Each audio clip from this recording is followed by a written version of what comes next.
Mayoral Memo with Matthew Dickerson from Dubbo Regional Council.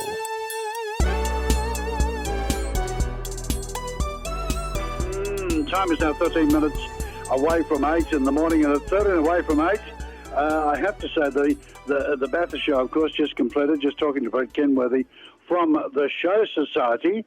Now, I'm using this out of left field at the top of my head.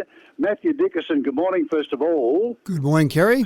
Yours isn't far away, is it? Your show, is that right? Correct. Or has it been on? No, it hasn't been on yet. The 19th, 20th and 21st of May, so not far away now. See, you see, this man knows what he's talking about. You see, I threw that one at him, didn't I? That you did, you're right. And it's the 150th Dubbo show, so we've got the New South Wales Governor, Margaret Beasley, coming along to open the show officially for our 150th. All right, and that's going to be a great celebration, isn't it? It will be. There's a book being produced, and that's being launched on the Friday night on the 19th of May. So just a celebration of what shows have been about over those 150 years. You can imagine how much they've changed, but there's still a few things that are the same. But there's still a real central meeting point with so many different parts of society coming together for the show. So, yeah, I think that'll be quite good. As I was saying to Brett Kenworthy just a moment ago from the Bathurst show, one of the things that doesn't change is the volunteers and the people that just give up all their time to make sure that they work well. Yeah, absolutely spot on there. The show societies across the nation are all doing some wonderful work, wonderful volunteering. And I think volunteers in regional areas in particular, Kerry, are the real backbone of our communities. I remember looking at a census, the last census, that talked about the various volunteering rates across the entire nation. And certainly Dubbo regional area was certainly very high in volunteering, but I did actually notice that regional areas had much greater volunteering rates than metropolitan areas. And I'm not saying anything about our metropolitan cousins, of course, but I do think we've got a real community in regional areas and people really care about their communities. Now, just looking down a list of things that you've had happening there, and this one's out of left field as well. You're sorry about this. That's right. But I just noticed, I was talking to Michelle O'Hare, who's spokesperson for the local Aero Club, and I noticed through Andrew G that you've just had a fairly big money commitment to Wellington. Is that right? Spot on. The federal government has given us $350,000. We've got to match that, dollar for dollar matching. So that'll be $350,000 from Dubbo Regional Council as well.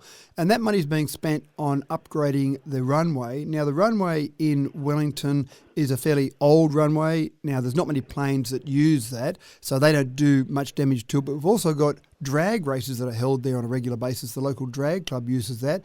The airport's closed down for a day. They run drag races there. So the combination of an old runway, some planes, some drag cars, there's a bit of damage done to the runway. We want to upgrade that runway to the point where it can handle obviously all the planes that will land on it, but also those drag cars. So we'll spend that money, that $700,000 on upgrading the runway and probably using different types of surface on different parts of the runway. The drag guys only use a kind of a middle part of that runway there, so that'll probably be a slightly different surface to the rest of the runway. Now, on a very serious note this morning, in speaking to the mayors around the district, as you know, basically a sticky beak, so I'd like to know what's going on right around the areas. But in unison, the problem with the emergency services levy is just going to cost councils. I mean, it blows everybody's budget out of the water when IPART have, deemed that you can only raise your rates by a certain amount, a bit over 3%, I think it is, something like that.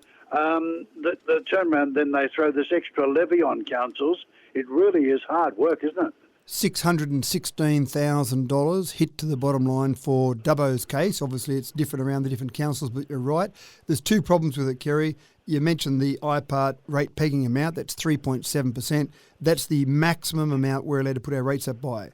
The state government's put up the levy by 11.6%, but on top of that, they've then removed a subsidy they used to give us for the levy. So it's a double whammy. It's a hit on the subsidy and then also an increase on the amount by 11.6%. In Dubbo's case, we'll pay a bit over $1.8 million. Now, what most people don't realise when they see, and this applies to the Rural Fire Service, Fire and Rescue, and the SES, three great services. Don't let me undermine at all the wonderful work they do, but most people don't realise the significant contribution that councils, and this is basically ratepayers' money, is making to those three services. When there's a new fire truck being rolled out for the Rural Fire Service, for example, the state government minister will turn up and cut the ribbon and say, look at this wonderful new fire truck, but they don't realise that the council has contributed, in this case, $1.8 million towards that fire truck and the other services that are running. Now, it doesn't completely cover the cost of running those services, but it's a much greater contribution than most people realise. So you're talking about well over $1 million there, so that means it takes, well, something like road funding out of the equation, doesn't it, in some areas? It's exactly right. So, and again, the big thing with that $616,000 is that was an unexpected hit to the budget. So most councils have already done their draft budget. They've even got it out on display. And then you come along and get an extra whack like that. Now, again, that's relative. Different size councils will have an amount that will vary higher or lower than that, but it's all relative to their overall budget. But that's a fair whack to the budget that we've then got to find somewhere else to pull that money from to be able to fill that part of the expense. So that's other money we can't spend on other areas. Very much so. Now, listen, just quickly, just before I go, are you still looking for contractors for your aquatic centre? That's right, Kerry. Those submissions are open till Tuesday, the 23rd of May, and there's actually an inspection on the 10th of May. So in 2 days' time, Wednesday, the 10th of May, there's inspections of those 3 pools as well. So Tuesday, the 23rd of May, you've got to put those submissions in. You're thinking about putting an application in, are you, Kerry? No, don't think so. I don't think I've got to do that, Matthew. No. Okay, but yeah, they can get details from Dubbo Council. Just go to the website, the standard dubbo.nsw.gov.au website, and have a look there. You'll see the information there. And they've only got a couple of weeks left to put those applications in. Okay, and get ready for the 150th show. And very quickly, the very last one before you go, Dream Festival. We launched Dream Festival during the week. And so Dream Festival is the month of September. Starts off with Zoocoustic out at the zoo, an open air concert at midday on the 3rd of September. A week later, on the Saturday, the 9th of September, we've got Dream Lanterns through the main streets, through the CBD of Dubbo, and a number of other events will be added as we go. All righty. Thank you for that, sir. Good to talk to you, and we'll catch up. Thanks, Kerry. Matthew Dickinson there, the Mayor of Dubbo.